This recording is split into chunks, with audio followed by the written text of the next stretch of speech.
رسول پاک صلی اللہ علیہ وسلم احساس والے نبی ہیں، اور احساس حضور نے امت کا کیا، احساس والی زندگی گزاری، ہر لمحہ محبوب پریشان رہے۔ یہ تھوڑا عرصہ پہلے ڈاکٹر ہارون صاحب مسلمان ہوئے ہیں، اور ابھی انہوں نے 2-3 کتابوں کا انگریزی میں ترجمہ کیا ہے، اور بھی کچھ کتابوں پہ وہ کام کر رہے ہیں۔ ہالینڈ کے رہنے والے ڈاکٹر صاحب ہیں، توجہ ہے میری بات پر آپ عزیزوں؟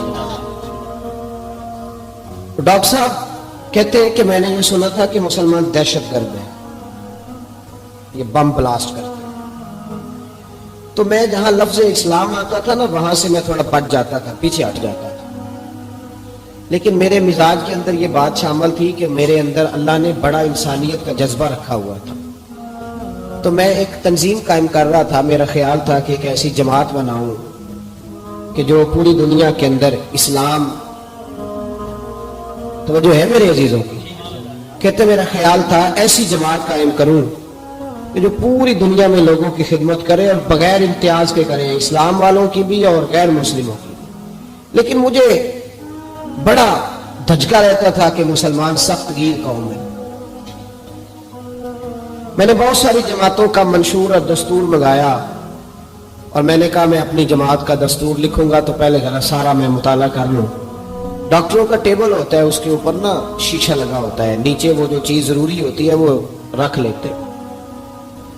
کہتے ایک مصر کے مولانا صاحب آئے ہوئے تھے ہالینڈ کے دورے پر، اچھی انگریزی جانتے تھے، تو کسی وجہ سے علیل ہو گئے۔ میرے پاس وہ آئے اور انہوں نے دیکھا کہ میں انسانی حقوق پر کچھ لکھ رہا ہوں، کام کر رہا ہوں، تو وہ دیکھ کر کے مجھے کہنے لگے کہ ڈاکٹر صاحب آپ کوئی تنظیم قائم کر رہے ہیں؟ میں نے کہا ہاں۔ تو کہتے انہوں نے ہلکا سا ٹچ دیا، زور نہیں دیا، ویسے بھی جو ہلکی بات ہوتی ہے وہ ذرا دل میں جلدی بیٹھ جاتی ہے۔ کہتے ہلکا سا ٹچ دیا، کہنے لگے اگر کبھی موقع ملے تو میرے نبی پاک کی بھی سیرت پڑھ کے دیکھیں، بس ہلکی سی بات، اور وہ جملہ چھوڑ گئے۔ اعلیٰ حضرت فاضل بریلوی علیہ رحمہ نے لکھا ضروری نہیں کہ تم جو کہہ رہے ہو وہ منوا کے اٹھو، لیکن میسج ضرور چھوڑ دیا کرو۔ جب انسان کے ذہن میں بات ہوتی ہے نا، یہاں سٹاک ہوتا ہے جب بات کا، تو جب وہ کام کرنے لگتا ہے تو ایک دفعہ وہ بات سامنے ضرور آتی ہے۔ کہہ دیا کرو۔ انہوں نے کہہ دیا کہ ڈاکٹر صاحب ایک دفعہ حضور کی سیرت بھی پڑھ لیں۔ کہتے ہیں میرے ذہن میں بات بیٹھ گئی، مصروف آدمی تھا، زیادہ تو نہیں میں مطالعہ کر سکتا تھا، لیکن میں نے ایک دن 10 منٹ گھر میں ملے تھے تو میں کمپیوٹر پہ بیٹھا، اور میں نے کہا کہ انگریزی میں جو کتابیں حضور سید عالم صلی اللہ علیہ وسلم کی سیرت کی ہیں ان کو ذرا دیکھتا ہوں۔ تو فرماتے کہ میں نے نیٹ پہ سرچ کیا، پہلی حدیث آئی اور میں کلمہ پڑھ کے مسلمان ہو گیا۔ حدیث کہاں ہے؟ سبل الہدی والرشاد میں بھی ہے، کنز المال میں بھی ہے، مسند احمد میں بھی ہے، ابن اسحاق میں بھی ہے، ابن شام میں بھی ہے، اور شاید سیرت کی تمام کتابوں میں آپ کو روایت مل جائے۔ نبی پاک صلی اللہ تعالی علیہ وسلم کی حدیث اور روایت کرتے حضرت سلمان فارسی رضی اللہ تعالیٰ عنہ، اور ساتھ ہیں سیدنا بلال حبشی رضی اللہ تعالیٰ عنہ۔ فرماتے ہیں ہم گھر سے نکلے، حضور نے فرمایا ذرا جلدی چلو ایک ضروری کام ہے۔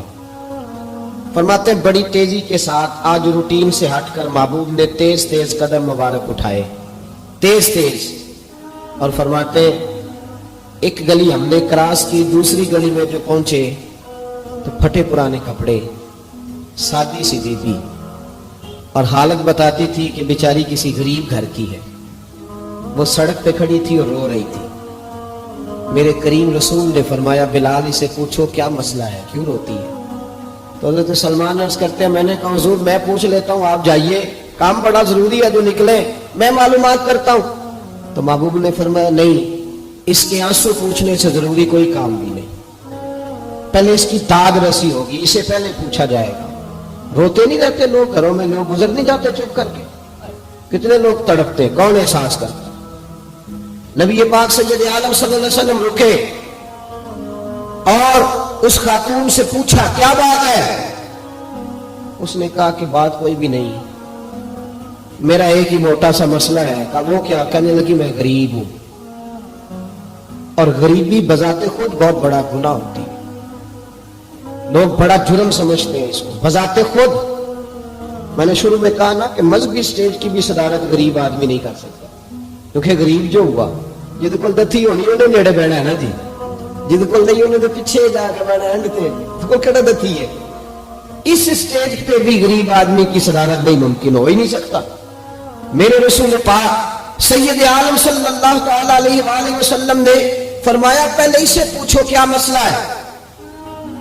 وہ کہنے لگی میں غریب ہوں، بوڑھی ہو گئی ہوں، ساری زندگی غلامی میں گزاری ہے، تیل لینے آئی تھی 5 دینار کا، بوتل میں تیل بھروایا ہے، اور اب بوڑھی ہوں نا تو کمر درد کرتی ہے، پیر پیچھے موڑا ہے تو میں گری ہوں، تیل زمین پی گئی ہے، اب زمین تو واپس نہیں کرتی، لیکن واپس جاؤں گی تو ایک یہودی عورت کی ملازمہ ہوں، وہ درے سے مارے گی، کھال ادھیڑ دے گی، میں بڑی پریشان ہوں، اب نہیں مار کھائی جاتی، ہڈیاں بوڑھی ہیں، قربان جاؤں۔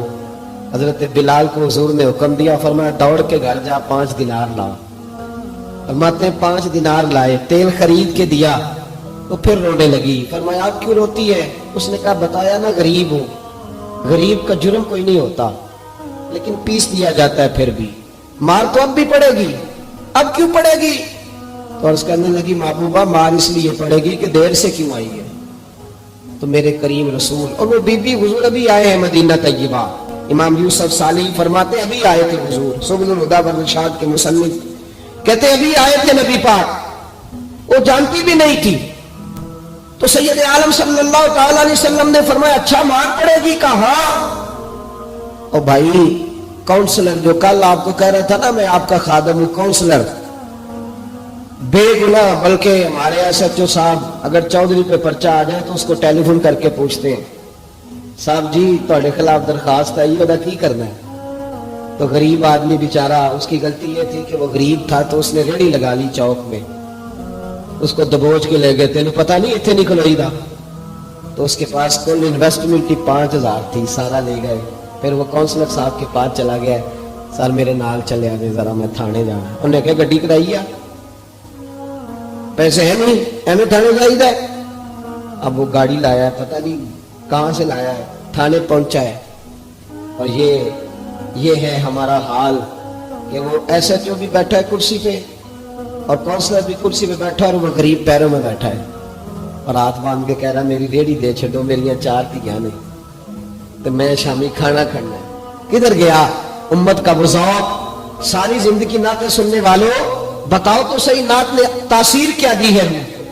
اگر ابھی بھی گھاڑی غریب کے پاس کھڑی نہیں ہوتی تو پھر کیا اثر ہوا ساری زندگی نعت سننے کا؟ میرے مصطفیٰ کریم سید عالم صلی اللہ تعالی علیہ وسلم نے فرمایا اس خاتون سے، یہاں کاؤنسلر ساتھ نہیں جاتا، کہتا کر دیا ٹیلی فون سویرے 9 بجے پہنچ جانا، اور کائنات کی سب سے معزز شخصیت حضرت سیدنا بلال حبشی رضی اللہ تعالیٰ عنہ فرماتے ہیں میرے نبی پاک نے فرمایا بی بی چل میں تیرے ساتھ چلتا ہوں، گویا اللہ کی ساری رحمتیں اس کے ساتھ ساتھ چلنے لگی، اور آگے آگے نہیں، ساری کتابیں پڑھ لو، وہ پھٹے پرانے کپڑوں والی بی بی آگے آگے اور اللہ کے کریم رسول پیچھے پیچھے، ساری گلیاں اس نے پھرائی، مدینے کی صحرا آ گیا، ایک دروازے پہ دستک دی، سے مالکن آئی، وہ بی بی بعد میں کہتی ہے میں بھی بڑی ڈاڈی تھی، طاقت ہی نہیں تھی میرے سامنے کو کھڑا ہو سکے، لیکن جب میں باہر نکلی تو میں نے نور کے حالے میں لپٹی ہوئی ایک عظیم ہستی کو دیکھا۔ فرماتے محبوب کے گورے چٹے رنگ کے اوپر کالی زلفیں اور محبوب پاک کی مقدس آنکھیں جب تک بات کرتے رہے نظریں زمین پہ جھکی رہی۔ شرم و حیا والے رسول نے بڑے میٹھے، بڑے دھیمے، بڑے خوبصورت لہجے میں کہا، بریلی کے امام فرماتے ہیں نیچی نظروں کی شرم و حیا پہ درود، بڑے دھیمے لہجے میں فرمایا تیری نوکرانی ہے تیری؟ عورت کہتی ہے میں تو حضور کے جلووں میں محو ہو گئی کہ سادگی میں اتنا حسن میں نے دیکھا ہی نہیں، تیری نوکرانی ہے؟ کہا تو میرے محبوب نے فرمایا بیچاری کی غلطی کوئی نہیں، اسے مارنا نا، اس سے تیل گر گیا تھا، نیا خریدتے دیر ہو گئی، رو رہی تھی تو میں سفارش کرنے آیا ہوں۔ وہ خاتون کہتی ہے کسی کی نہیں مانی تھی، اور محبوب کے جملوں میں تاثیر اتنی تھی ککھ سواد نہیں مشری اندر، اسا کھنڈا بھی چکھ ڈٹھیاں، انہاں ساریاں شیواں نالوں گلاں سجن دیاں مٹھیاں، فرماتے ہیں نبی پاک صلی اللہ تعالی علیہ وآلہ وسلم نے فرمایا کچھ نہ کہنا. کہنے لگی نہیں کہتی, میرا وعدہ رہا, کچھ نہیں کہوں گی. اب میرے حبیب نے پھر نظر اٹھائی اور اس غریبنی کی طرف دیکھا اور فرمایا تو اگر کہے تو میں جاؤں, تو اگر کہے تو میں خود بھیک دے, خود ہی کہے منگتے کا بھلا ہو, تو اگر کہے تو میں جاؤں. اس نے خراج پیش کیا تو چند آنسو گرائے. کہنے لگی محبوبہ جیسے بندہ نوازی. حضور نے رخ پھیرا تو حضرت بلال کہتے ہیں میں پیچھے رہ گیا. میں پیچھے رہ گیا تو وہ دونوں بیویاں دوڑ کے میرے پاس آئی. کہنے لگی بتا تو صحیح ہے کون, یہ بتا تو صحیح کون تھے. تو حضرت بلال کہنے لگی تم نہیں جانتے. جناب بلال فرمانے لگے یہی تو ہے جنہیں اللہ نے سچا رسول بنا کے بھیجا ہے.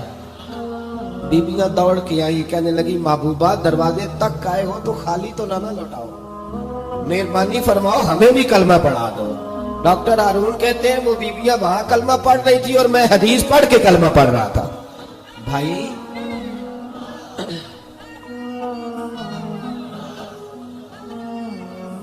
اگر دولت احساس ہے نا پھر تو زندہ ہے. جو زندہ ہوتا ہے اس میں لچک ہوتی ہے, جو مر جاتا ہے وہ اکڑ جاتا ہے. اگر زندگی ہے تو پھر احساس ہونا چاہیے. اگر تیرے اندر زندگی ہے تو پھر احساس ہے, اور اگر تیرے اندر احساس نہیں رہا نا تو پھر زندگی زندہ دلی کا نام ہے. مردہ دل کیا خاک جیا کرتے, احساس سے محبت پیدا کر. تھوڑا سا دائیں بائیں بھی دیکھیں, تھوڑا پلٹ کر بھی دیکھیں کہ کہیں آپ کی ضرورت تو نہیں.